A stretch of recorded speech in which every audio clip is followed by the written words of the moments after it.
आं दायो दङ उदालगुरि जिल्लानि सिङाव थानाय दैफां फाख्रिबारि गामियाव दंफैयो। दा मोनसे दुखु सातजारला न'खराव दंफैयो आङो। बेफोरबायदि जाथाया गोबां जाफ्लेबाय थायो जोंनि बर' बा जोंनि आसामनिफ्राय गुबुन जायगायाव थांनानै मानसि गोमाहैनाय बा माबा मोनसे जाथाय बेबायदिया गोबां जाफ्लेबाय थायो। थिग बेबायदिनो बे दैफां फाख्रिबारि गामिनि मोनसे न'खरनि जाय फिसालाया दाखालि 2 नभेम्बर मंगलबार सानखालि बिथाङा रङियानिफ्राय गाखोनानै बेंगालरसिम थांदोंमोन। दा बेंगालरसिम थांनानै जलारपेटाय होननाय मोनसे ट्रेन स्टेशन बिनिफ्राय गोमादों होनना खोनादों। बेंगालरसिम मोनहैनो थाखाय 2 घन्टा नांगौमोन। दा बिथांनि लोगोफोरा 2 थांबावदोंमोन। दा बेजों लोगोसे 3मोन। दा 2आ मोनहैबाय बेंगालर। दा बिथां लोगोफोरा खोन्थानाय बायदिब्ला बिथां सासेया मोनहैयाखै होननानै खोनादों। दा बिथांनि न'खराव दंफैयो आङो। बिथांनि बिमा आरो बिमानैफोरनियाव आङो माबायदि जाथाय जादों बेखौ आं सोंनो थाखाय दिनै दंफैयो। दा नोंथांनि फिसालाया बेंगालर थांनायाव गोमादों होनना खोनादोंमोन। दा माला थांदोंमोन? दाखालि समबारनिफ्राय न'आव ओंखारलांबाय न'निफ्राय। ओमफ्राय जों रङियावहा रङियाव मंगलबारखालि बियो खैथायाव गाखोदों 7ता नामा 7ता 20आव गाखोनाय जादों। दा बियो 7ता 20आव गाखोनानै ओमफ्राय मोनायाव फन हरबाय दा लोगोफ्रा लोमजाहैदों होननानै। दा लोमजाहैदों होननानै बुंहरनायाव आंबो फन हरबाय, मोजां नायदो नोंसोर लोगोसे थांफानाय मानसि, नोंसोरो नायदो, नोंसोरनो जमा ओंखारहैनो हागोन, बिनि बिफद आफदखौ नोंसोरो नायनानै ला आरो जानला मोनला हगारनाङा होनना बुंनाय आं। ओमफ्राय दा बे समाव दा लिटिङाव थांनो होननानै मैया खोनाबाय 7थायाव लिटिङाव थांनाय मानसियानो सफैयासै। जों सानदोंमोन मोजांखाय जेबो जायाखै होननानै जोङो हगार हरनायमोन। दा लिटिङाव थांनायानो बे गावसिनि रुमावहा फैफिननो रोङासै। दा माने होनबाथ' मोनाखै दिनैसिम? गैया, सानब्रै जाहैबाय। दा ओरैनो पुलिस प्रखाखनफोरनियाव माबा लाबाय नामा, दायथ' लानाय जादों नामा? जेबो दायथ' लानाय जाथ'वाखै। उनाव लागोन ना दायो, दिनैफोर गाबोन? बेखौ लानाय जासिगोन। दा बिथाङा फोरमायबाय दा दाखालि मंगलबार सानखालिनो थांनानै दिनै सानब्रै जाबाय होननानै। दा आरो बिथांनिनो बिमानै जायो, बिमानैनिसिम आं मोनथिबावनो नाजाबावगोन। दा बिथाङा जे थांदोंमोन, बिथांनि थांनाय जाथाया माबायदि जादोंमोन ओरैनो? बे जाथायाथ' दायो मा होनो लोगोफोरजों थांफाबाय नालाय। दा लोगोफोरजोंहाय थांनायाव बियो रङियायावहाय 7ता 20 फुङाव ओमफ्राय गाखोलांनानै हराव 7ताफोरनिफ्रायनो लोमजादों होनना खिन्थाहरनाय आरो इसोर लोगोफ्रा। ओमफ्राय खिन्थाहरनानै बिदिनो गावसोरबो आल लालांबाय आरो खस्थ' खालामलांबाय। खालामै खालामलांनानै बिसोरनि दाखालि बिस्थिबार खालि फुंनि 7तानिफ्राय बेखौ लोगो मोनलाङि खिन्थाहरबाय आरो न'आव। ट्रेनावहाय बहासो थाबोखो माखो बिदि होननानै जोङो न'आव खिन्थाहरनायखाय जों न'आव दुखु जानांबाय।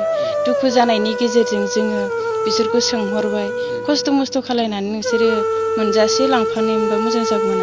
गावसोरबो नाजादों, लांनो नाजाबाय थानायनि गेजेरजों बिसोरो बबे स्टेसनाव थालांखो बिसोर मिथियासै आरो। ओमफ्राय दा जोंथ' बेखौ जथेस्थ' खावलायगोन।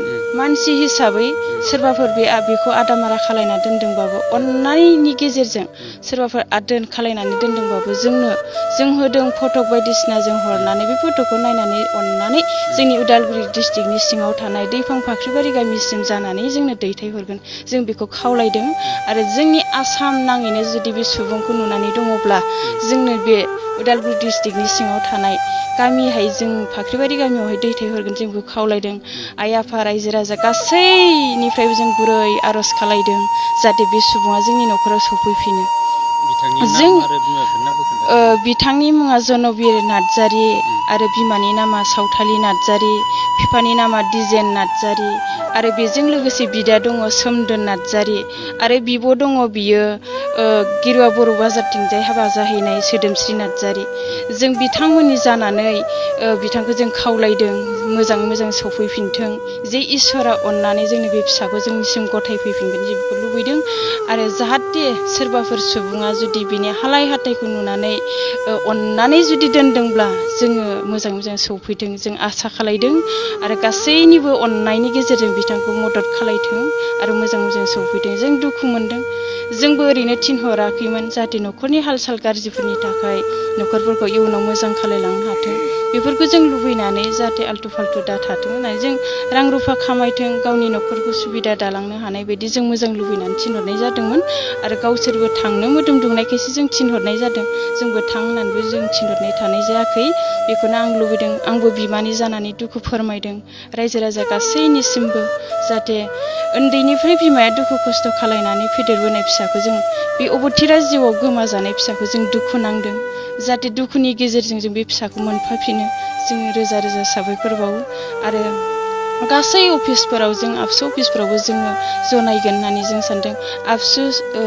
बर' फरायसा आफादाबो जोंनि थाखाय आखायाव लागोन जाहाथे बे बर' फिसानि जानानै गासैबो जोंनि फिसाखौ गथायनानै होगोन आरो बि सुबुङा जोंनि नोलोबारि आबसु अफिसावबो बिथाङा हाबा मावोमोन फरायसा आफादनि लोगो जानानै हाबा मावबोदोंमोन सम मोनसे बे हिसाबैनो बिथांमोना जोंनि फरायसा आफादनि आफादगिरि नेहाथारि दैदेनगिरिफोराबो गासैबो बे फिसानि सायाव माबा मोनसे अननाय आरो अनसायनायनि गेजेरजों बेखौ मदद खालायनानै जोंनो गथायफिनगोन आं बेखौ रायजो राजानि जानानै बेसेबांखिनिखौ आं बुंनानै एसेयावनो फोजोबनाय जाबाय गोजोन्थों दा बिथांनि न'खरनि माखासे मानसिफोरा सोद्रोमाफोरा खोन्थाबाय बिथांखौ दा सानब्रै जानाय जा जनबीर नार्जारि बिथाङा जा गोमानानै दङ बिथाङा रङियानिफ्राय थांनानै मोनसे जलारपेटाय होननाय मोनसे स्टेसनाव बिथाङा थालांदोंमोन होननानै खोनादों दा न'खरनि मानसिया बारा माने सानथ'वाखैमोन बिथांखौ बा गावनो निजेनो फन खालामफिनगोन होननानै सानब्रै थाथ'नाय जादोंमोन नाथाय दिनैसिम फन खालामाखै बिथाङा दा बेखायनो सोरबाफोर नुयोब्ला बिथांनि न'खरसिम जाहाथे खबर हरो जोङो गाहायाव बिथांनि न'खरनि फन नाम्बारखौ होनाय जागोन दा बेखायनो सोरबाफोर नुयोब्ला जोंनि बे बड'लेण्ड बुब्लि निउसनि गेजेरजों सोरबाफोर नुबाय बायदोंब्ला जोंनि बे गाहायाव होनाय कन्टेक्ट नाम्बाराव कल खालामनानै बिथांखौ दैथायहरनो हागोन दा आं दिनैनि बे जा बिथांनि बिगोमा बा न'खरनि जा गथ' गोमानाय दा बे न'खराव दिनैनि मोगा मोगि लानायखौ आङो एसेयावनो दोनथ'नाय जाबाय गोजोन्थों बाक्सा जिल्लानि सिङाव थानाय बासबारि रेन्ज बेकि जंगल उड्स रिजर्ट मानास नेशनेल पार्क बे समायना रिजर्टआव नोंथांमोना बर'नि ट्रेडिशनेल फुड्स गोथाव अमा बेदर सावनाय एवनाय लकेल दाउ बेदर बोरमा बेदर बायदि बायदिफोरखौ मोनजानायजों लोगोसे बाहेरायाव थानो थाखाय टेन्टनि सुबिदा दङ bonfire jeep safari rafting elephant ride tea garden walk आलादा आलादा एसि गोनां खथानिबो सुबिदा दङ बे सुबिदाखौ लानो थाखाय नैबे नाम्बाराव फन खालाम 910-174-9562 एबा 9707-614-012 आरो 986-483-2734